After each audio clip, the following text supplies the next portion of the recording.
Olá, bem-vindos a mais um episódio. Estávamos aqui a ver quem é que ia começar e supostamente tínhamos decidido que era a Catarina, mas ela estava aqui no. Eu estava a respirar fundo e tu? Bem-vindos a mais um episódio. Olha, eu estou muito contente por trazermos este tema. Primeiro, porque eu vou fingir que a câmara não existe e vou estar só a falar contigo. Ai, tá. E tenho saudades disso, das alturas em que nós gravámos só Com em a mesa. podcast, sim, em que não havia câmara, em que estávamos só a falar para o microfone. Portanto, estou entusiasmada para este Boa. episódio. Catarina, sobre o que é que nós vamos falar?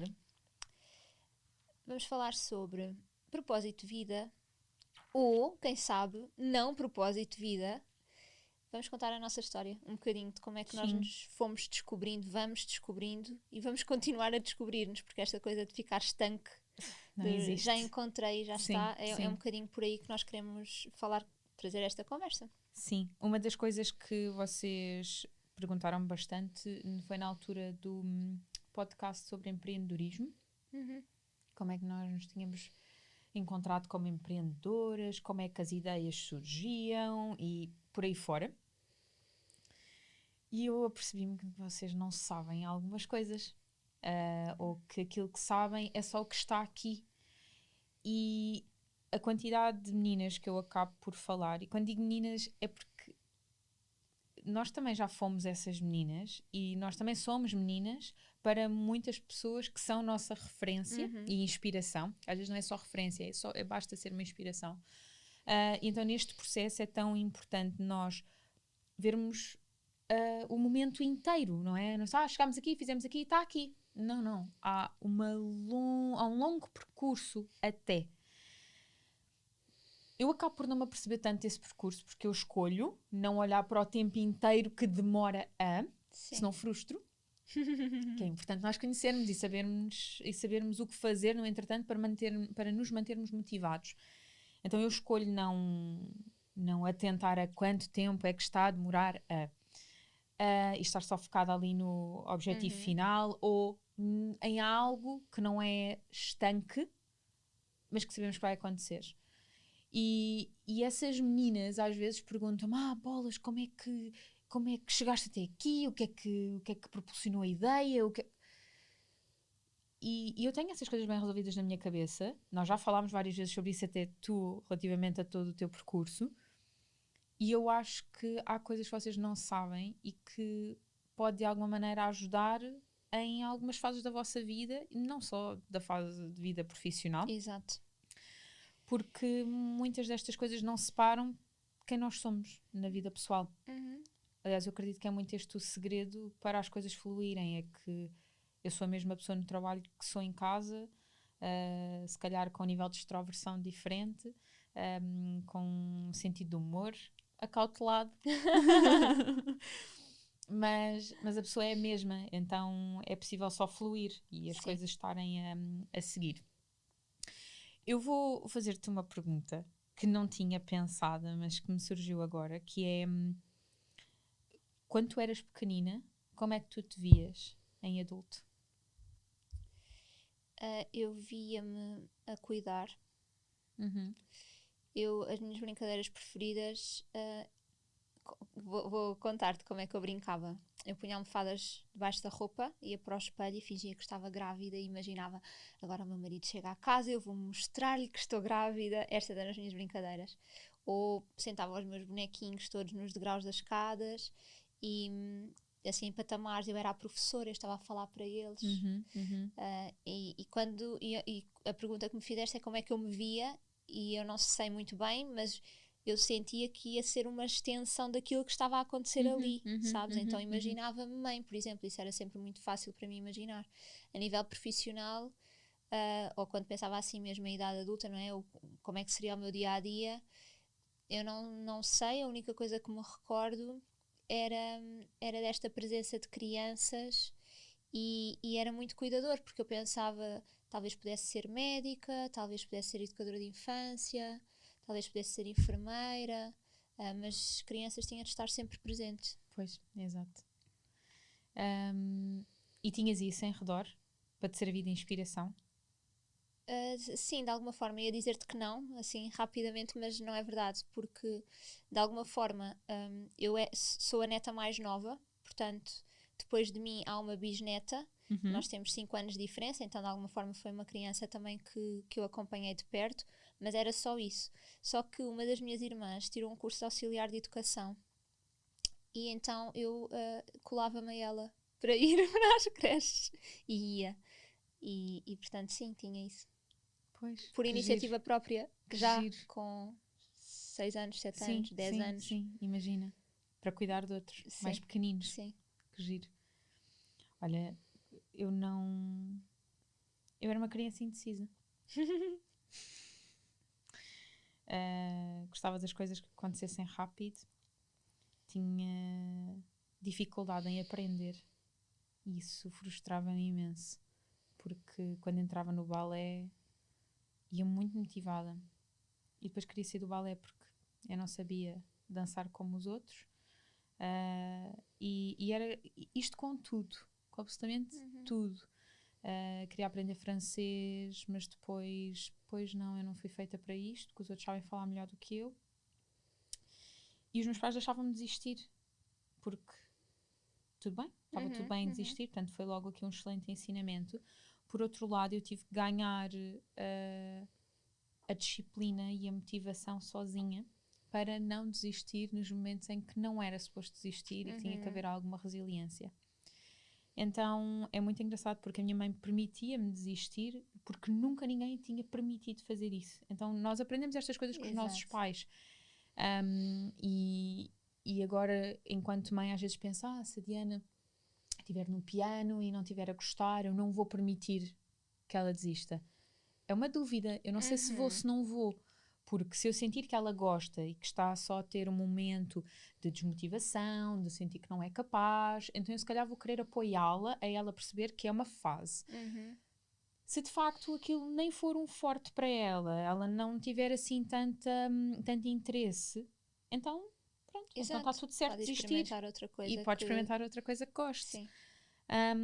Nas minhas brincadeiras também brincava com imensa coisa. Gostava da parte das Barbies, dos nenucos, de ir para a rua, brincar com as bicicletas. Eu fiz BTT durante muito tempo e achava super cool ser Maria Rapaz. E achava tão mais piada brincar com os rapazes do que com as raparigas. Mas quando eu estava em casa a brincar, eu estava sempre muito ocupada. E a minha mãe, aquilo apoquentava um bocadinho, que eu estava sempre a fazer muita coisa. Então eu tinha a secretária e estava sempre cheia de papéis para carimbar, para assinar, para fechar dentro dos envelopes e depois ia dar à minha mãe assim, os envelopes todos. É para deixar no correio, está bem? Coisas deste género. Depois a minha mãe dizia, então Filipe, já está feito. Eu já vou, eu tenho agora que fazer isto, tenho que fazer... É exatamente a minha vida. É tão, tão, tão engraçado. E eu gosto muito de olhar para as crianças quando as recebem em consultório e perceber como é que elas brincam, porque eu acredito que elas têm um vislumbre, e isto é algo complexo, mas é a forma como eu sinto, têm quase um vislumbre espiritual daquilo que vão ser no futuro. Eu também me acontece Eu acredito isso. mesmo nisto. E tenho coisas muito, muito específicas da minha infância que aconteceram exatamente como eu dizia. Tipo, quando me perguntavam, então, e com quem é que vais casar? Ou estar a brincar com os bonecos e, quem é este? Este é o meu marido. Então, e o que é que ele faz? E eu não sei o que é que eu respondia, mas sempre que havia algo, por exemplo, para responder acerca dele, ele tinha uma atividade. Ele era arranjador. O que é ser arranjador, Filipa? Ele conserta coisas. Há um problema, ele trata, não sei o que estragou-se, ele resolve. E de todos os homens da minha vida, o João Pedro é arranjador. Acontece uma coisa, e tu sabes, acabou de acontecer uma coisa e eu ligo. Como é que eu resolvo não sei o quê? E ele, o assunto está arrumado. E é muito engraçado porque eu nunca senti isso com mais nenhum namorado, como se tivesse sido muito namoradeira, mas com mais ninguém, Sim. não é? E depois vocês dizem, que engraçado, pronto, isso é uma qualidade. Sim. Então vejam esta que é altamente específica. Eu devia ter uns 7 anos ou 8 de idade e estava a brincar com as Barbies. E estava com o carro da Barbie, que era um desportivo. E então aquele era o meu carro. E tinha uma casa e estava a trabalhar, Eu nunca era a dona de casa, estava sempre a trabalhar, saía, deixava os filhos com alguém, eu não cuidava. E a minha mãe gostava muito de puxar por mim. Então, o que é que estás a fazer? E onde é que estás? E eu dizia, então, esta é a minha casa, este é o meu carro desportivo, que é exatamente como eu usava a expressão há bem pouco tempo como o carro que vendi. E então, e onde é que tu vives, Filipa? Nas Caraíbas. E o que é que tu fazes? Estou médica. E é muito, muito, muito engraçado, porque se nós formos... e depois a minha mãe perguntava, e que idade é que tu tens? E a minha mãe diz que foi muito preciso. Eu tinha 26 anos. Porque aos 26 anos eu considerava-me 25, 26, era sempre a minha idade. Era quando eu era adulta. Uhum. E eu vou com essa faixa etária para as Caraíbas, trabalhar, ganhar a minha independência financeira, a trabalhar on-board como especialista de medicina tradicional chinesa e, portanto, a primeira coisa que faço quando chego a Portugal é comprar um desportivo. E atenção, nada disto é sequer pensado que é para deixar a tua filha em casa enquanto vais para a clínica. Mas o que eu quero dizer com isto é que isto não é pensar tipo, está traçado, está não sei o quê. Não, é engraçado de acontecer e mais tarde haver alguém que te recorde e tu tens a memória exata de seres pequenina e a dizeres aquilo. Então, se tiverem a oportunidade de puxar pelas vossas crianças, a sério, elas podem estar a ter um vislumbre, não é? Ou pelo menos uma vaga ideia da energia que pode estar mais tarde. Sim. E isso também para quem está a ouvir agora em idade adulta, não é? Poder fazer este exercício que é sempre maravilhoso, poder olhar e qual era a minha brincadeira preferida, com o que é que eu passava horas sem dar conta. Eu ficava imenso tempo a desenhar e a imaginar e também preenchia umas tabelas que era o meu nome é este, o nome do meu marido é este, nós temos esta idade e depois andava a ver catálogos de carros para ver qual é que é este, qual é o carro, é este, e depois eu era professora normalmente. E tinha tipo 4 filhos no mínimo. É mesmo engraçado. Pois, estás a ver, eu não tenho essa coisa eu não faço a mínima ideia quantos filhos é que tinha, nem tão pouco, mas o que é engraçado é que diga, a casa ou carro, tinha zero apego com isso, sabes, zero apego, era só porque eu precisava de um carro para ir de um sítio para o outro, então eu punha a Barbie lá para ir para um sítio, e eu tenho exatamente esta ligação com os bens materiais. Não, literalmente não tenho, quero ter aquele carro, quero ter aquela casa. Se calhar no futuro tenho essa ideia de, eu gostava de ter uma casa, assim, assado, mas não há um apego. As coisas para mim têm um propósito para serem utilizadas com um objetivo. Exatamente. Sim. E tanto que agora, quando vendi o meu carro desportivo, gostava tanto dele que eu disse, caramba, quero vendê-lo, eu gosto mesmo dele. A Filipa com 7 anos a dizer, olha o carro desportivo da Barbie, lá vai ele. Sim, então eu fico tão feliz de saber que efetivamente quem está com esse meu carro é a minha cunhada. Então, cada vez que eu vejo estacionado, eu... Sim. Olha, sabes, não sei se tu sentiste isso, porque nós temos energias muito diferentes e maneiras de encarar a vida também muito diferentes. E eu estou a dar conta há bem pouco tempo que houve marcos na minha vida importantes de iniciativa, de autoiniciativa, que eu nem sequer dei conta. Ok. Então eu acreditei sempre que eu não tinha iniciativa, mas agora quando olho para trás, no outro dia num workshop estava uma rapariga que eu conhecia há mais de 10 anos quando fiz um intercâmbio, porque me apeteceu. Então, e depois eu estava a falar com ela e pensar, porquê é que eu fiz isto? Foi na altura porque eu não sabia falar inglês e eu pensei, eu quero desafiar-me, então vou com pessoas que conheci no aeroporto.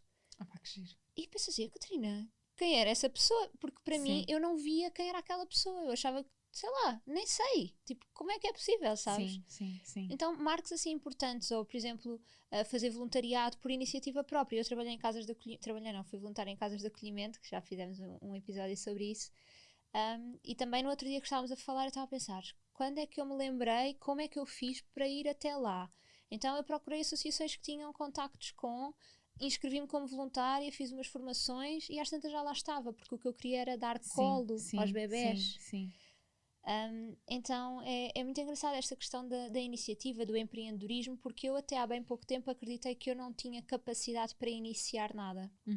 E quando terminámos a licenciatura, eu e uma amiga resolvemos criar um projeto de empreendedorismo. Aquilo tinha um nome, e então eu podia dizer que eu era empreendedora, mas aquilo era difícil para mim, porque parecia que não encaixava. Tipo, eu sou empreendedora, mas eu não gosto nada de negócios, coisas de empresas, não gosto nada disso. E de repente eu tenho uma empresa, e não sei se as pessoas sabem disto, né? mas nós tivemos uma empresa de cuidados ao domicílio, por uma necessidade social, que é sempre o que me toca mais, e porque nós vivemos numa aldeia, não é? E eu olhava para as pessoas de lá e pensava, tipo, uma senhora velhota daqui tem de ir fazer um eletrocardiograma, que é uma coisa que se faz tão rápido, 10 minutos, tem de estar à espera de um autocarro que passa 3 vezes por dia para ir para uns, sabes? Então pensei, tipo, vamos arranjar um eletrocardiograma. Quanto é que isto custa? De certeza que não é um balúrdio. Arranjamos uma motorizada, esta era a nossa ideia inicial. Uma moto, não importa, aquilo é tipo mínimo. E vamos, já está. Tipo, Uber Eats, mas versão eletrocardiograma ao domicílio. Pronto, até que fomos construindo e construindo. E hoje, olhando para trás, as competências que isso me deu na altura, de eu estar a expor-me e de pessoas a perguntarem-me com planos de negócio à frente. Então, mas o que é que isso distingue das outras 3 empresas que existem? Pois, é que são esses momentos em que alguém te coloca e com essa energia de vá. Prova, diz, É argumenta. É que se efetivamente não tens capacidades, não tens. E eu vejo os outros 20, neste caso os outros 2, que estão lá fora, não é?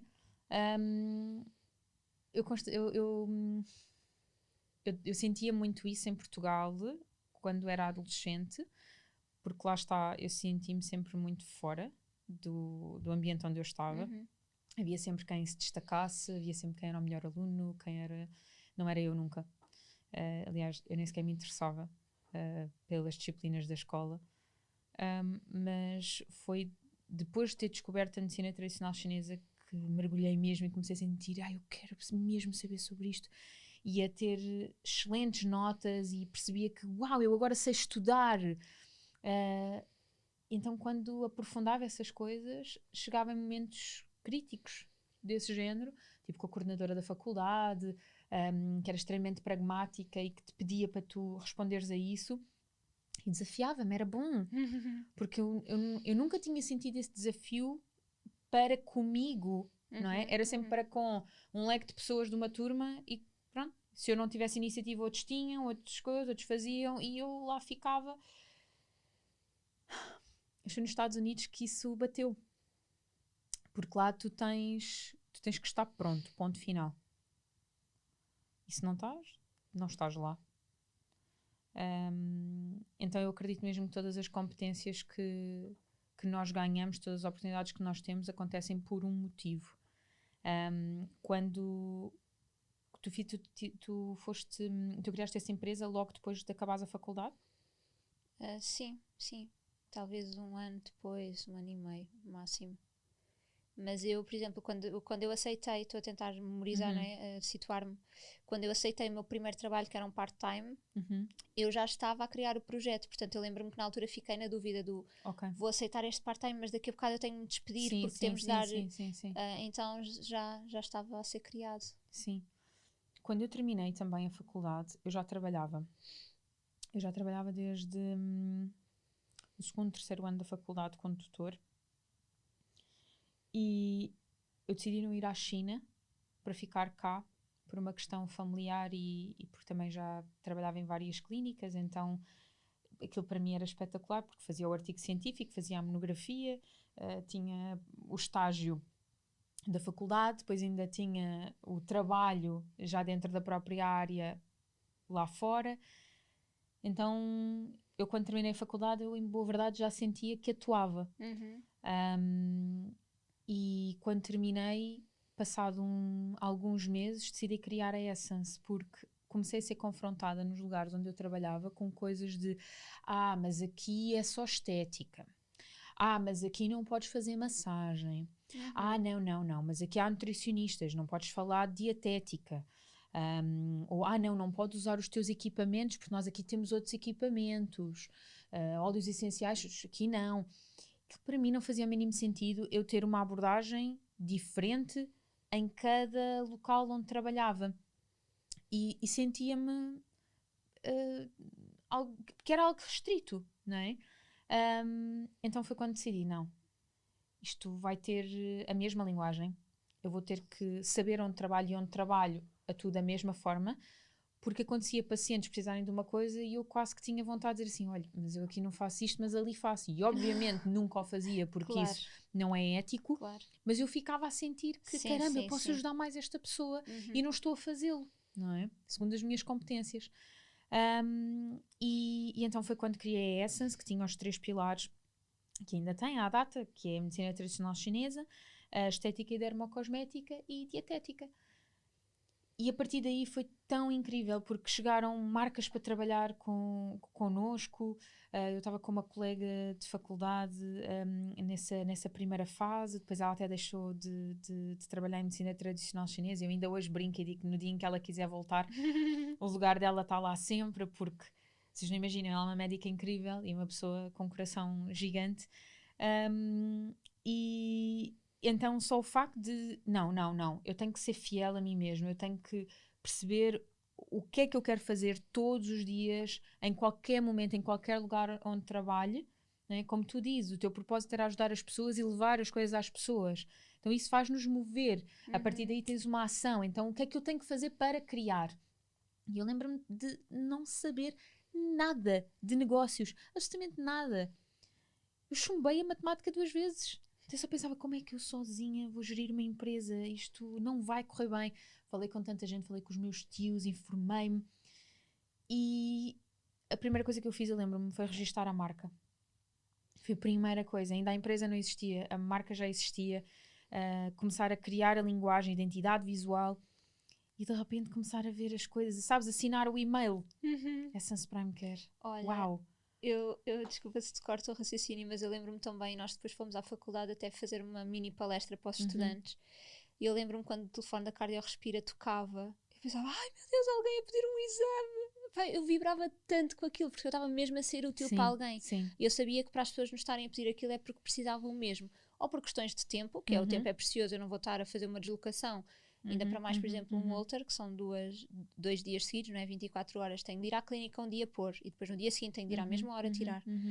Então eu ficava, aquilo enchia-me, e depois às tantas fazíamos contas e pensávamos, isto não é rentável, e digo, isto não é sustentável, porque para nós era voluntariado, sabes? Pois. Ali a dada altura.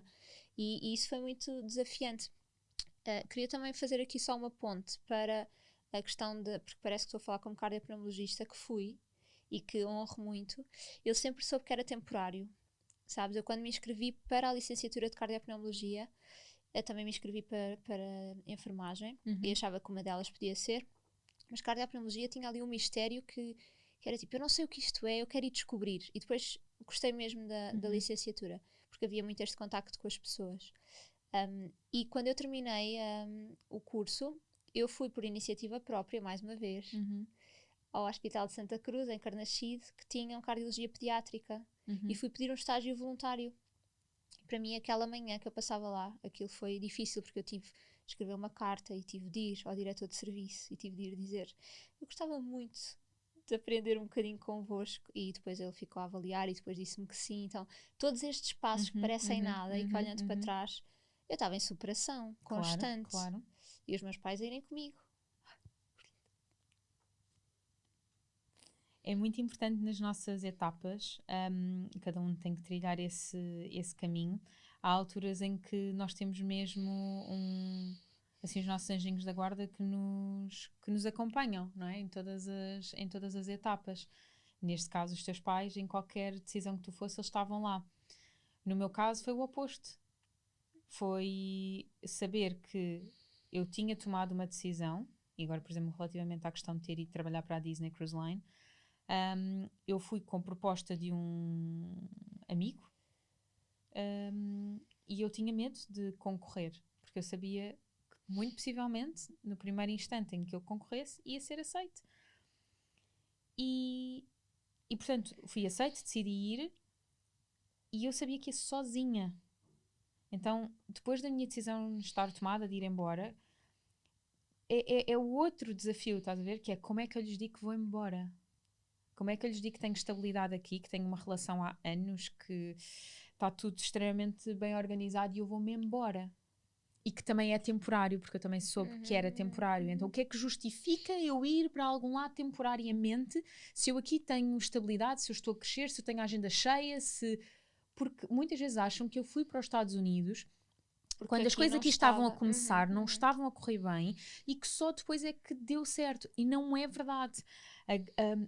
A parte difícil de ter ido foi justamente eu garantir que eu tinha alguém cá da minha extrema confiança que ficasse a tomar conta dos meus pacientes na minha ausência, porque eu ainda não tinha ninguém na minha equipa, que efetivamente, aliás, tinha um terapeuta de massagem apenas, que ficasse cá a cuidar deles na minha ausência, sem que eu sentisse que estava a abandoná-los. E quando fui para lá, continuei a saber dos casos clínicos, a ajudar na medida do que eu pudesse, a escrever os artigos para as revistas que eu escrevia e a ver as coisas a dissiparem cá, porque obviamente não tinham o mesmo flow de quando eu estava. E a minha colega fazia um trabalho magnífico, magnífico. É das melhores colegas que eu algum dia tive. Era a minha colega de faculdade, teve só na empresa temporariamente quando eu não estive, e nós também sabíamos que ela estava a fazer aquilo para eu poder ir. Olhem a tamanha confiança de ambas as partes, não é? Sim.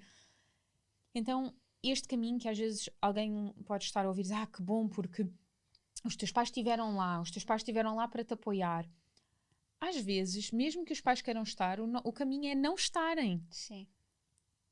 Não é? Então, se tu te permites simplesmente a fazer aquilo que tu precisas para o teu próprio desafio, para superares e evoluires, aí já estás no próprio caminho, não é? Então, que bom que nesse processo tu pudeste tê-los para te acompanhar em toda a jornada. Sim. Uma questão que às vezes me colocam é como é que descobriste que querias ser doula, quando é que isso surgiu? E surgiu exatamente numa das tardes que eu estava a trabalhar na clínica, em que não havia grande coisa para fazer, porque era com marcações, e eu andava a divagar na internet e fui descobrir um site, acho que já contei isto, mas porque sei que há muitas doulas que muitas vezes despertam com estas partilhas, portanto vamos a isso. Que havia um site de uma doula brasileira na altura que dizia que era a bibliografia da doula, e que eu comecei a ler coisas e partilhava com esta minha amiga sócia, tipo, Sara, como é que não se sabe isto? Como é que não se fala disto? Eu acompanhei o parto do meu sobrinho, não fazia ideia que isto era assim. Então comecei a sentir uma urgência em saber mais e quase a querer gritar ao mundo: ouçam, temos de falar sobre oxitocina sintética, porque isto não é a mesma coisa que oxitocina natural. Ouçam, temos de falar sobre o trabalho de parto, porque vamos parir e achamos que é em meia hora e afinal demora 2 dias. Ouçam, então, sabes, veio assim uma coisa interna. Pronto, e depois daí até à formação foi um tirinho, porque ia começar uma formação no mês seguinte. Pronto, e depois já está tudo alinhado. Mas é estes impulsos da vida, às vezes é mesmo estar na hora certa, no momento certo e depois sentir, não é? Eu e a Catarina temos saudades dos episódios em que podíamos falar uma hora e meia.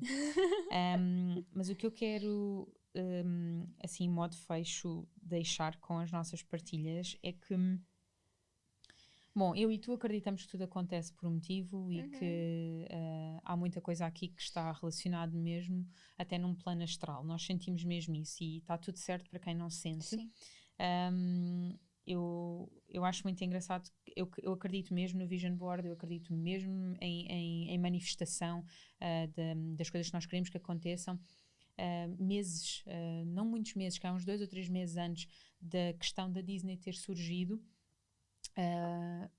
eu tinha comentado com a minha mãe que, caramba, eu gosto tanto da Disney, bom, já viste-me era ter um consultório dentro dos parques da Disney. Portanto, isto sai-me e eu nem sequer processo, deu só para rir, porque estava a ser tonta, e depois lá está, quando decidi trabalhar para dentro dos cruzeiros, apercebo-me que existem cruzeiros da Disney, não é? Quer dizer, absolutamente surreal, eu não sabia que existiam. Eu sei, sou muito fã e não sabia. Mas isto para dizer que muitas vezes nós estamos algo perdidos, fixados na ideia de que temos que encontrar um propósito, perceber qual é a nossa missão de vida para a vida começar. E é no desenrolar da vida, como Steve Jobs diz, connecting the dots. O que é que te apareceu agora? Ok, então muito bem, tive a oportunidade de abrir a minha própria empresa de cardiopneumologia. E um dia, quando lá estava, vi não é? Ai, então isto mostrou uma urgência de, ai caramba, dali a um mês havia a possibilidade de eu fazer a formação. Connecting the dots, é exatamente isto. Sim. Então, no teu próprio percurso, percebe quais é que são os teus hobbies, o que é que de facto tu gostas de fazer, o que é que tu és bom a fazer, o que é que o mundo precisa. Sim, e o que é que te dá energia, sabes, aquela coisa de terminas alguma coisa e estás com mais energia do que quando começaste. Exatamente, exatamente.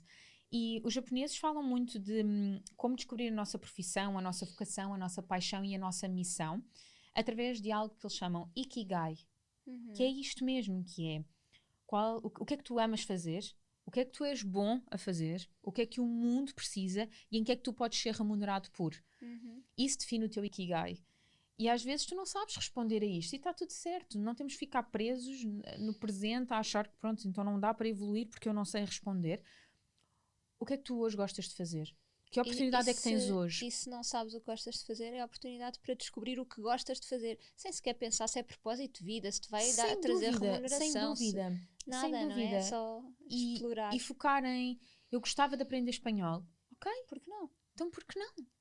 Sim. E depois disso, para que é que vais fazer isso?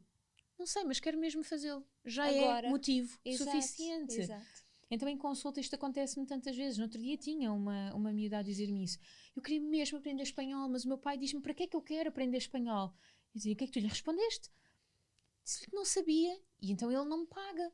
Disse, ok, então dá para isto trabalhar part-time? Exato, então, pois, eu se calhar tenho 19 anos, se calhar podia, não é? Eu pensar nisso.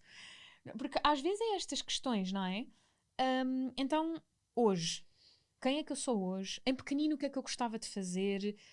Onde é que tu vais... agora eu pensar em inglês.